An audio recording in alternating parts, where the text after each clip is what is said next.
There had to be some brains behind this.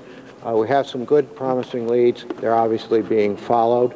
Publicly, the Bush administration is accusing no one so far, while warning nations they too will pay for any help given to those who attacked New York and Washington. We will hold accountable those countries that provide support, that give host nation, if you can call it that, support and facilities to these kinds of terrorist groups.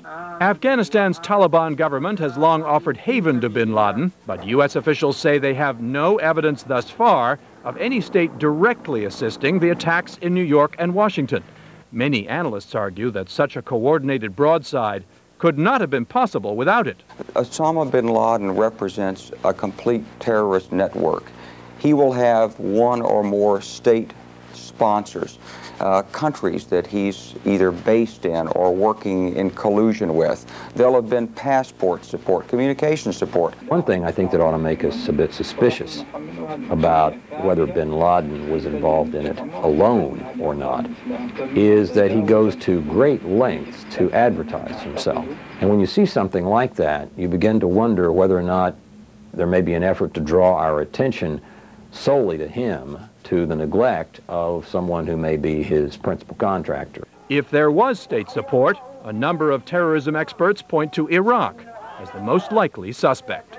A statement from President Saddam Hussein on Iraqi television said, quote, "The United States reaps the thorns that its rulers have sown in the world." U.S. officials say they are developing good intelligence and law enforcement leads. They are not sure, they're not ready to say yet who they think was behind these attacks, nor are they ready to say whether they think any state was involved in helping, but they do believe they will be able to say quite soon. Judy. Governor Pataki.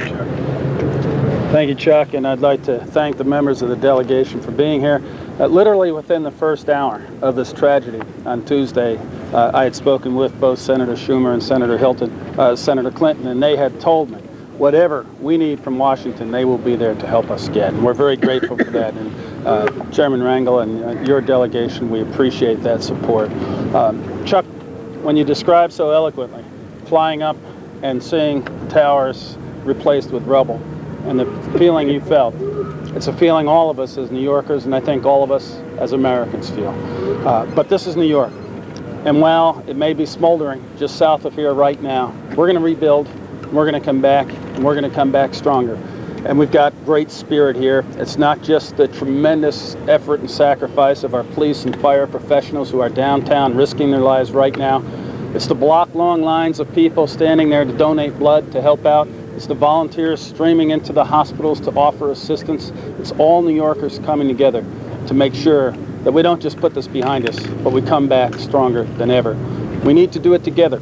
The mayor and his team here in the city have done an incredible job, and we cannot thank them enough. The state has been there in every way we can to be supportive and helpful and make sure we get through this, but we're all in it together. America is behind us. The fact that you're here makes us confident that America is behind us. And with that support from a bipartisan delegation in Congress and from President Bush, we're going to show the rest of the nation, we're going to show the rest of the world that the New Yorkers are not intimidated by terrorism, that we don't surrender to this type of cowardly act, but we will come back stronger than ever. And I want to thank President Bush. I was on the phone with him before 9:30 Tuesday morning, and I've been on the phone with him since. And I want to thank Joe Albaugh for being here with us this evening. You know, Joe, the first words he said to me weren't hello, it was what do you need, what can I do to help? It's that type of attitude, that type of spirit that is getting us through this. And Director Albaugh, I want to thank you because you've already helped enormously. Every single request we've made of the administration has been met, and we're confident as we have additional requests as we go forward, they will be met as well. This is an outrage against New York. This is a criminal act against America. This is a threat to our way of life, to freedom around the world. And we will stand united and win over this barbarism and make sure New York is stronger and America is stronger than it's ever been. Thank you. God bless you. Thank you, George. And the final person is going to speak is the man who we really thank. Before I do that, I did have one thought that I've circulated among my colleagues, and I think it's a good one. And that is that I am, joined by many others, asking all New Yorkers to take an American flag and fly it out of their window. Whether you have a home, an office, a shop, let those flags fly. Let that be a symbol of unity for New York.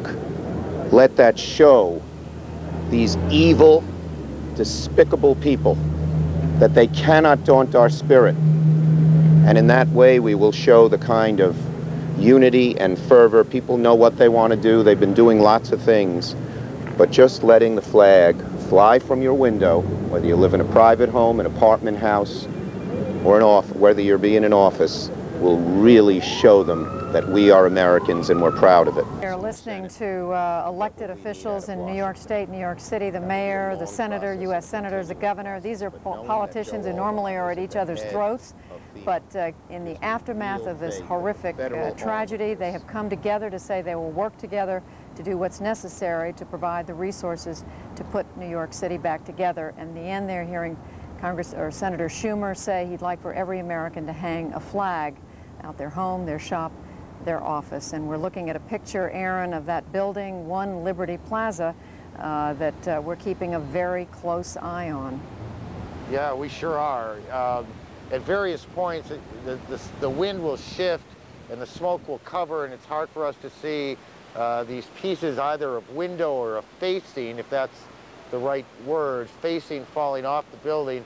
But every 20, 30 seconds, it seems like another piece falls. People have been told to get out of the area. One of our producers has essentially was told to run for your life. From our vantage point, we see a somewhat contradictory scene, to be perfectly honest. On the one hand, it is clear to us that people have been moved to the north, moved away from the building that is at risk and building number 7, which has collapsed.